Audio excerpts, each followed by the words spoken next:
Dans cette vidéo, on va voir comment faire le lien entre le nombre dérivé en un point et l'équation de la tangente, en ce même point.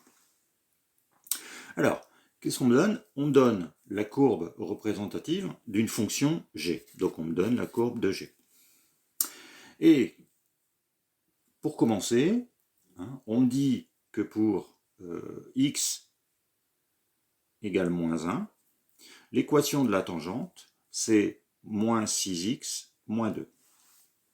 Et on veut trouver la valeur de g' de moins 1 et la valeur de g de moins 1.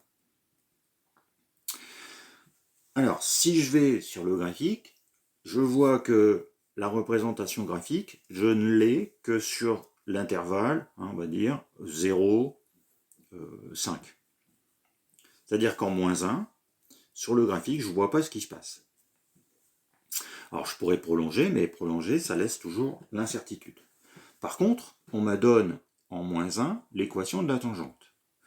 Or, le nombre dérivé en moins 1, c'est le coefficient directeur de la tangente. Et le coefficient directeur de la tangente, c'est le coefficient qui se trouve devant le x quand on écrit l'équation de la tangente sous la forme y égale mx plus p. Le coefficient directeur, c'est le nombre m.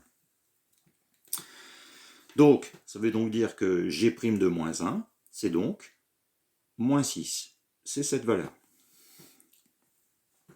Maintenant, on me demande de trouver g de moins 1. Donc g de moins 1, même chose graphiquement, je ne peux pas le trouver. Mais je sais que la tangente, en moins 1, elle coupe la courbe au point d'abscisse moins 1. Forcément. C'est-à-dire que le point, la tangente et la courbe ont aux alentours de la valeur moins 1 un seul point commun, qui est donc l'image de moins 1 par la fonction g. Ça veut dire que si je cherche l'image de la fonction g, de moins 1 par la fonction g, il suffit juste que je regarde l'image de moins 1 par l'expression de la tangente. Et donc je calcule moins 6 fois moins 1, moins 2. Donc ça fait plus 6 moins 2, ça fait donc 4. Et donc j'ai la valeur de g de moins 1. Pourtant j'ai pas la valeur de la... j'ai pas l'expression de la fonction. Donc voilà comment à partir de l'équation de la tangente, j'ai le nombre dérivé et j'ai l'image d'un point par une fonction. Ensuite, on me donne g' de 3 et on me dit que ça fait 2. Et qu'est-ce qu'on veut? On veut alors la tangente à la courbe CG en x égale 3.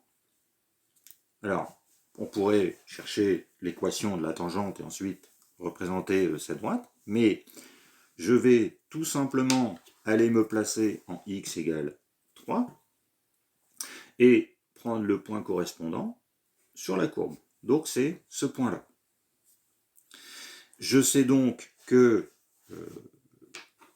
g' de 3 c'est 2, ça veut dire que c'est le coefficient directeur de la tangente. Pas n'importe quelle tangente, à CG en x égale 3. Donc, je vais prendre maintenant ce point-là, et passant par ce point-là, je vais tracer une droite qui a pour coefficient directeur 3. 2, pardon, 2. 2 on est en 3 et le coefficient directeur c'est 2.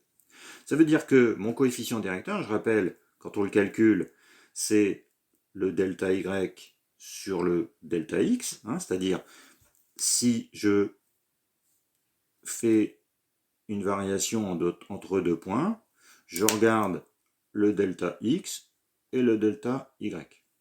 Delta x sur l'axe des abscisses, le delta y sur l'axe des ordonnées. Et mon delta y sur mon delta x, combien il vaut? 2, puisque c'est le coefficient directeur. Il vaut donc 2 sur 1, par exemple, ou 4 sur 2, ou, en tout cas ça fait 2.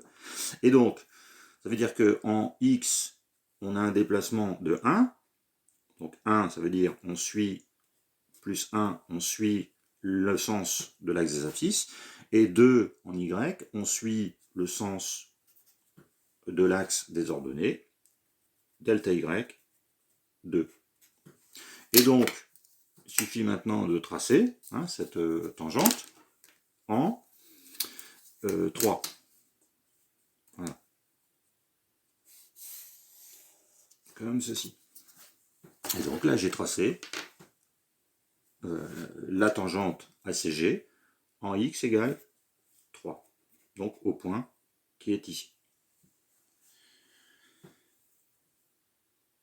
Ensuite, on me donne l'expression de la fonction, c'est-à-dire qu'on me dit que cette fonction, c'est une fonction polynôme du second degré. Ça pourrait être une autre fonction. Alors ici, c'est une fonction polynôme du second degré. Et on me demande la valeur de g' de 5 et de g de 5.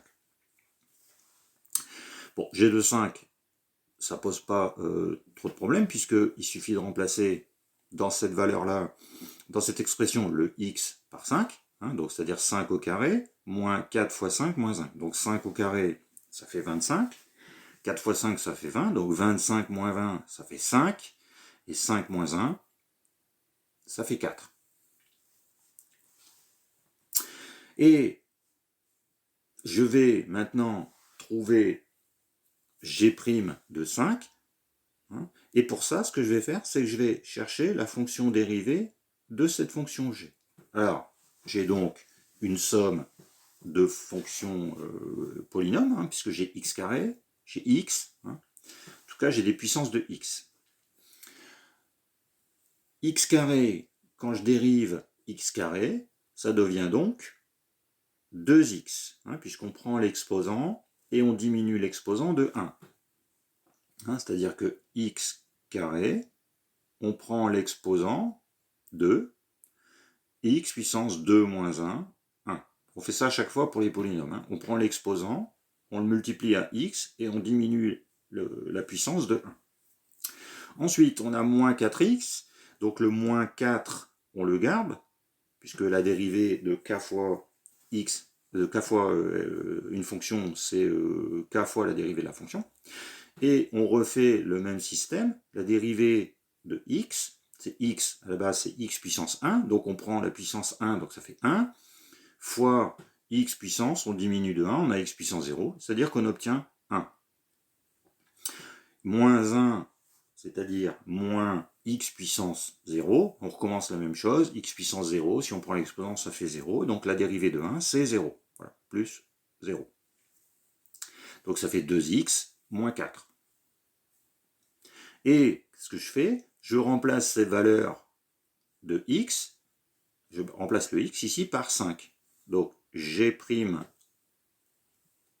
de 5, je vais avoir donc 2 fois 5, moins 4, et j'ai donc 6. Et j'ai donc la valeur de g' de 5. Et puis, maintenant, on me demande donc en 5 l'équation de la tangente. On me demande donc l'équation de la tangente en 5. Donc, on va le mettre ici, puisque ça c'est réglé. Alors, on va continuer ici. Donc, 3 suites.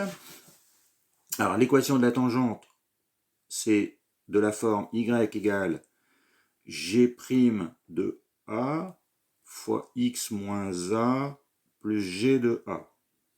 Donc ça, c'est l'équation en x égale a. Moi, je suis quoi? Je suis en 5. Donc ça me fait g' de 5, facteur de x moins 5, plus g de 5. Ça tombe bien, puisque j'ai trouvé les deux valeurs, g' de 5, g de 5. Donc ça me fait 6, facteur de x moins 5, plus 4. Donc voilà une équation de la tangente. Et si je mets ça en équation réduite, sous la forme y égale mx plus p, je développe, donc ça fait 6x moins 30 plus 4, 6 fois x, 6 fois 5. Et donc, on obtient 6x moins 26. Et ça, c'est l'équation de la tangente en x égale 5. Donc voilà un petit peu le lien entre nombre dérivé et équation de la tangente.